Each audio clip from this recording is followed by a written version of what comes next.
keep it being, you ain't see somebody hair this late ever in your life.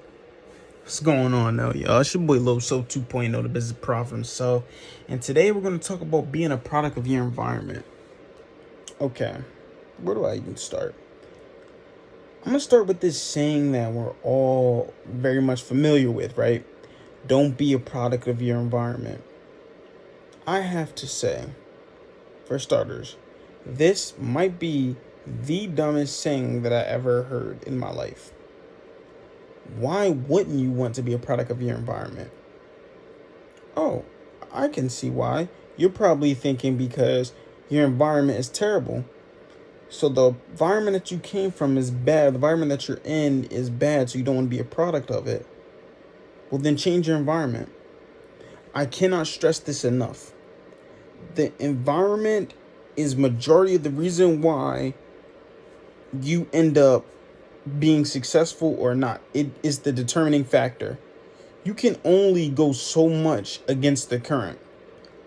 I completely disagree with not being a product of your environment. I absolutely believe you should be a product of your environment. An example of it is it all started when I was younger, right? How I got into basketball even in the first place. I don't know if I talked about this before. I was a weird kid.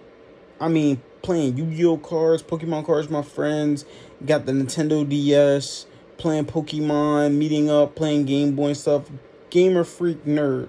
You know what I mean? I'm not saying there's anything wrong with it. I like playing video games now whenever I got the time. Playing some 2K, stuff like that, some Call of Duty, sometimes some anime games, fighting games, UFC, all things like that. But that was all I knew. While everyone else in my environment was, for the most part, playing basketball or playing some type of sport or getting into trouble, smoking before school, doing things that, quote unquote, like hood kids would do or bad kids would do. And the thing about me was, even though I could fit in with every group because obviously I grew up with these guys, but at the same time, I wasn't playing sports either. Every group felt like my group. I was an outcast, though. The one who tries to master everything is the master at nothing. So there was no group that I specifically belonged to. There were too many groups that I could fit in, but not one that I actually belonged to.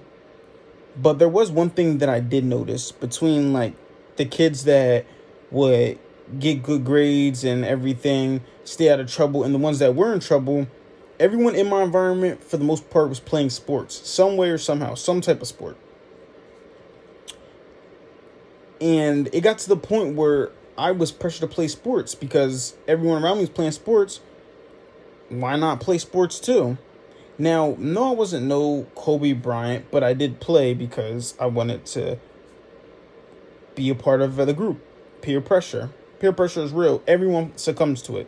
Even if you try to say they're true, strong-willed as you are, it's not like that. You will succumb to it. Now, the only problem was I got tired of getting cooked every time we played basketball. I couldn't shoot, couldn't dribble, nothing. Wasn't athletic, nothing at all. I would continuously get beat every single time. But I'm the type of person that likes to work hard regardless of what he does. So I tried to be the best at it as I could. So I work out. The first thing that I started doing was hanging out with people who were better at basketball. And they all went to play high-level basketball, and they made me better. Not even on just the skill-wise, where I'm picking up skills from them, watching what they do. There was the work ethic that I was getting from them, the intangibles, having the mindset of someone, the confidence that I would get of that. Like, before, there was two sides of the pal. One side of the pal that I was going to was like where I would play with my friends and people around my age that weren't really into basketball but played it for fun. And then on the other side was all people that actually were trying to make something out of it. And when I started going to the other side, I started playing better. And I started getting better. And this is good peer pressure. Peer pressure can go either way. That's why the environment is so important. Because you're going to get pressured somewhere, somehow. But it's a matter of getting pressured into the right direction. Playing with those friends that didn't take it as serious, it made me worse. Or it just wasted my time. Whereas playing with the other guys that were taking it more serious, it actually got me better, and eventually I made the team.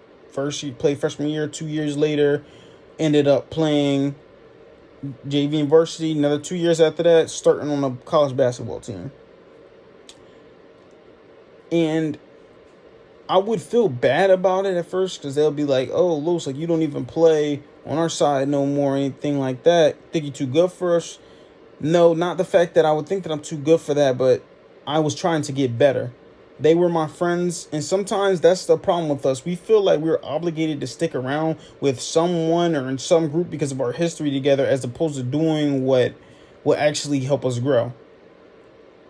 Whether that's relationships, you trying to hold on to some type of history, whether it's friendships, you know what I mean? They might be doing something going down the wrong path. Doesn't mean you have to follow it because y'all have a history together. Y'all can still be friends, but from a distance, you can still be focused. But you want to hang out with people that's going to push you or is going to make you grow. So you don't have to stick around just because of history. So stop letting history hinder you from your growth and leave that environment and become a better version of yourself. And that being said, I'm going to finish launching my new little fire stick my sister got me, and 2.0 out.